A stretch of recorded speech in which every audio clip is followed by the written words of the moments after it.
Hello students, हम exercise आपकी 10th class की कर रहे थे 7.2 कोऑर्डिनेट ज्योमेट्री, जिसमें हम 5 क्वेश्चंस कर चुके हैं। आज हम करेंगे क्वेश्चन 6। तो 6 क्वेश्चन में देखिए, ये हमें दे रखे हैं vertices of a parallelogram taken in order. ये वर्ड जो लिखा होता है इसका मीनिंग होता है टेकन इन ऑर्डर। जब लिखा होता है ना, उसका मतलब होता है 4 पॉइंट दे रखे हैं, तो जहाँ से भी एक बार लिखना स्टार्ट कर दिया ना, उधर से सीरीज़ में ही लिखने हैं वो पॉइंट, चाहे आप कहीं से भी स्टार्ट कर दीजिए। ऐसे नहीं एक यहाँ लिख दिया, एक यहाँ लिख दिया, बाद में इधर लिख रहे हो, यहाँ से लिख रहे हो, तो चाहे ऐसे लिखो या ऐसे लिखो, लेकिन एक ही ऑर्डर में लिखने होते हैं। 4 पॉइंट दे रखे हैं पैरेललोग्राम के, हमें क्या करना है, एक्स और वाई की वैल्यू फाइंड करनी है। तो देखिए, हम पैरेललोग्राम में यहाँ पे हमें पता है कि diagonals of a parallelogram bisect each other. Parallelogram के जो डायगोनल्स होते हैं ना, वो एक दूसरे को बाइसेक्ट करते हैं। क्या करते हैं, डायगोनल्स जो होते हैं, diagonals of a parallelogram bisect each other. Diagonals के पैरेललोग्राम एक दूसरे को क्या करते हैं, बाइसेक्ट करते हैं। बाइसेक्ट का मतलब इसका मिड पॉइंट पे कटेगा ये, और ये दूसरा डायगोनल भी अपने मिड पॉइंट पे कटेगा, और दोनों यहाँ पर कट रहे हैं। इसका मतलब जो इसका मिड पॉइंट आएगा वही इसका मिड पॉइंट होगा। क्या आएगा, mid point of A C equal होगा mid point of B D. और मिड पॉइंट कैसे निकालते हैं, किसका मिड पॉइंट निकालना है, ए और सी का। और मिड पॉइंट ऐसे निकलता है, फर्स्ट पॉइंट को प्लस कर दो, x+1/2 कर दो, फिर दूसरे पॉइंट को प्लस कर दो, 2 और 6 को प्लस कर दो और /2 कर दो, ऐसे आएगा मिड पॉइंट।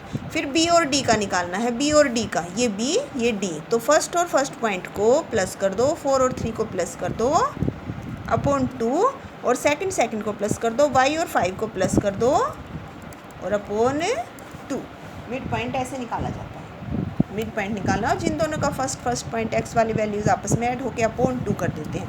अब ये देखिए, आ गया x+1/2, ये 6+2/2, 8/2, और यहाँ पे 4+3 7/2, और ये आपका y+5/2। दोनों पॉइंट जब इक्वल हैं तो इसका मतलब ये फर्स्ट पॉइंट फर्स्ट के इक्वल होना चाहिए, x+1/2 किसके इक्वल होना चाहिए, 7/2 के, और ये जो 8/2 है ये किसके इक्वल होना चाहिए, y+5/2 के। अब ये 2 तो कैंसिल हो जाएगा, क्योंकि इधर डिवाइड में था, इधर आके मल्टीप्लाई में होगा, तो 2 से 2 कैंसिल, प्लस का 1 है, उधर जाके -1 होके, तो x की वैल्यू आएगी 6।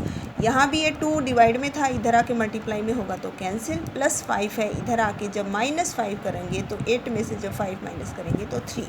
x की वैल्यू आएगी 6 और y की वैल्यू कितनी आ जाएगी, 3 आ जाएगी। क्लियर है। नेक्स्ट जो क्वेश्चन है 7, तो उस क्वेश्चन में हमें दे रखा है, हमें एक ही कोऑर्डिनेट्स निकालने हैं, जहां ए बी सर्कल का डायमीटर है और ये हमारा सेंटर है। सेंटर दे रखा है और ये पॉइंट दे रखा है, ये पॉइंट निकालना है। तो जो पॉइंट आपको निकालना है उसको आप मान लीजिए एक्स वाई। अब हमें ये पता है कि जो सेंटर होता है वो डायमीटर का मिड पॉइंट होता है। सेंटर जो होता है ये क्या होता है, मिड पॉइंट होता है, किसका, डायमीटर का। तो आप मिड पॉइंट निकाल लीजिए पहले डायमीटर का, ए और बी का मिड पॉइंट। और मिड पॉइंट 2 पॉइंट दे रखे हैं, एक ये और एक ये, दोनों का मिड पॉइंट कैसे निकलता है, x+1/2 and y+4/2, mid point निकलता है ऐसे। और ये जो मिड पॉइंट है, डायमीटर का जो मिड पॉइंट होता है, वही हमारा क्या होता है, सेंटर होता है। तो ये किसके इक्वल होगा, इसके इक्वल होगा। अब 2 पॉइंट इक्वल कब होंगे, जब फर्स्ट पॉइंट इक्वल हो फर्स्ट के, फर्स्ट पॉइंट को इक्वल पुट कर दीजिए फर्स्ट के, सेकंड पॉइंट को इक्वल पुट कर दीजिए सेकंड के।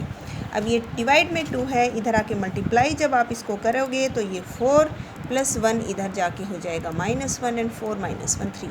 यहाँ पर भी आपका अपॉन जो 2 है वो इधर आके मल्टीप्लाई होके 2 3 जा 6, और प्लस का 4 है, जब ये प्लस का 4 आपका इधर आएगा तो -4 -6 और -4 हो गए -10।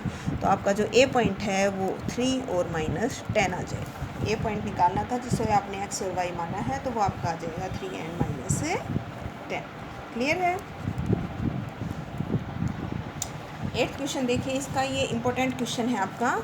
इसमें हमें दे रखा है AP is equal to 3/7 AB। A point दे रखा है, बी पॉइंट दे रखा है, and find the coordinates of a point P where P lies on AB। P आपका AB के ऊपर दे रखा है। तो देखिए हमें इसमें दे रखा है AP और AB, AP और AB, जबकि हमें तो ये पता होना चाहिए कि AP और PB ये रेशो कितना होगा, हमें AP और PB का पता होना चाहिए। तो देखिए यहाँ से AB अगर आपको निकालना हो तो AB किसके इक्वल होगा, AB होगा आपका AP and plus PB। AB किसके इक्वल होगा, AP प्लस PB। तो यहाँ पे ये जो इसने कंडीशन दे रखी है ना आपको, यहाँ पे देखिए ये 7 तो हम इधर ले आए, मल्टीप्लाई कर दिया हमने इसको 7 को, तो ये हो गया आपका 7AP इक्वल टू 3। और यहाँ AB जो है, AB की जगह हमने लिख दिया AP और प्लस PB। अब 3 मल्टीप्लाई कर दीजिए अंदर, 3AP प्लस 3PB। ये काम हमने क्यों किया, क्योंकि हमें AB से कोई मतलब नहीं है, हमें ये पता करना है कि AP और PB का रेशो कितना है। तो हमें AP और PB चाहिए, तो इसलिए हमने AB की जगह AP और PB लिख दिया। अब देखिए 7AP, ये 3AP इधर आके माइनस का हो गया, तो कितने AP बच गए, 4AP। अब देखिए AP और ये डिवाइड में आ जाएगा इधर PB, और इधर है 3 और ये जो 4 मल्टीप्लाई में था ये इधर डिवाइड में आ जाएगा। देखिए PB तो लेफ्ट हैंड साइड में जाके डिवाइड में हो गया, 4 राइट हैंड साइड में जाके। तो AP और PB का रेशो कितना आ गया, 3 रेशो, फिर AP कितना आ गया 3 और PB 4, तो ये रेशो आ गया 3:4। अब यहाँ पे ये क्वेश्चन आगे आपको अपने आप करना है। ये इसने पॉइंट दे रखे थे दोनों, ये पॉइंट हमें P निकालना था, रेशो हम निकाल चुके हैं, 3:4 आ गया। अब आप इस पॉइंट को निकाल सकते हैं क्रॉस मल्टीप्लाई करके। कैसे निकालते हैं, 3 को 2 से मल्टीप्लाई करेंगे, फिर प्लस का साइन लगा के 4 को -2 से मल्टीप्लाई करेंगे, अपॉन दोनों का सम। ऐसे ही दूसरे वाला निकालेंगे, दूसरे वाले पॉइंट का यूज करके आपको अपने आप करना है। नेक्स्ट जो क्वेश्चन है नाइन्थ क्वेश्चन में इसने बोला है find the coordinates of the points which divide the line segment AB into 4 equal part. 4 part में डिवाइड करने के लिए 3 पॉइंट चाहिए हमें। देखो किसी भी लाइन को 2 पॉइंट में डिवाइड करना हो तो 1 पॉइंट की ज़रूरत होती है ना 2 पॉइंट में डिवाइड करने के लिए। यहाँ 4 पॉइंट में डिवाइड करना है तो 3 पॉइंट्स की ज़रूरत होगी। एक आपका P मान लीजिए, एक Q मान लीजिए और एक R मान लीजिए। तीनों पॉइंट जो हैं वो इसको 4 इक्वल पार्ट्स में डिवाइड कर देंगे। अभी हमें 4 पॉइंट्स निकालने हैं, तो कैसे निकालेंगे, या तो आप 1 बाई 1 निकालिए। देखिए P निकालिए सबसे पहले, P जो निकालेंगे तो Q और R को भूल जाइए। P निकालेंगे तो P के इधर कितना पार्ट बच गया, 1, और इधर कितने बच गए, 1 2 3। इसका मतलब रेशियो कितना मान लीजिए, 1:3। ऐसे करके निकाल सकते हैं, आपकी मर्जी है। कितना हो गया, 1:3। ये 1 है पार्ट, P निकालेंगे ना तो इधर 1 पार्ट बच गया, इधर बच गए 3 पार्ट। अब निकाल दीजिए, 1 को 2 से मल्टीप्लाई करेंगे, प्लस का साइन लगा के 3 को -2 से, अपॉन दोनों का सम। फिर जब Q निकालेंगे तो इन दोनों को भूल जाइए। Q निकालोगे तो इधर देखो, Q के इधर कितने पार्ट हैं, 2, इधर भी कितने हैं, 2, मतलब इक्वल का मतलब है कि Q आपका क्या बन जाएगा, मिड पॉइंट बन जाएगा, और Q मिड पॉइंट बन जाएगा। अब R निकालना है ना, तो R निकालने के लिए आप या तो ऐसे निकाल दीजिए, P और Q दोनों को भूल जाइए। R निकालने के लिए P और Q दोनों छोड़ दीजिए। इधर कितने पार्ट बच गए, 1 2 3, 3 पार्ट इधर है और 1 इधर है, 3:1। या फिर आप P को और A को, इनको भूल जाइए। ये निकाल चुके हैं। अब R निकालने के लिए ये दोनों यूज करके भी निकाल सकते हैं। इधर ये आपका हाफ बच गया, इधर हाफ बच गया, मतलब ये R इन दोनों का मिड पॉइंट बन जाएगा। किस का, Q का और B का मिड पॉइंट बन जाएगा। आपकी मर्जी है, आप किसी भी तरह से इसको फाइंड कर सकते हैं, 1 बाई 1 करके फाइंड कर सकते हैं। पहले P फाइंड कीजिए, इसको छोड़ के 1, और इधर 3 पार्ट, इधर 1:3। बाद में Q निकाल दीजिए, इक्वल है ये तो ये मिड पॉइंट हो जाएगा इन दोनों का। ये निकालने के लिए दोनों अगर छोड़ते हैं तो इधर 3:, इधर 1, या फिर इसको छोड़कर ये इन दोनों का मिड पॉइंट आ जाएगा। तो आपको ये अपने आप ट्राई करना है।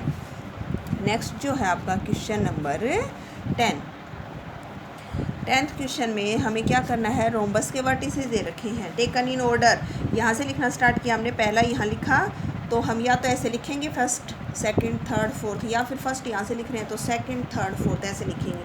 चारों लिख दिए। हमें निकालना है एरिया ऑफ रोम्बस, और हमें पता है एरिया ऑफ रोम्बस होता है 1/2 into product of its diagonal. तो हमें इनके दोनों डायगनल निकालने पड़ेंगे। एक तो ये डायगनल, मान लीजिए ए है, ये बी है, ये सी है और ये डी है। अब ये डायगनल कैसे निकालेंगे, ये आप पिछली एक्सरसाइज का यूज़ करके निकलेंगे डायगनल।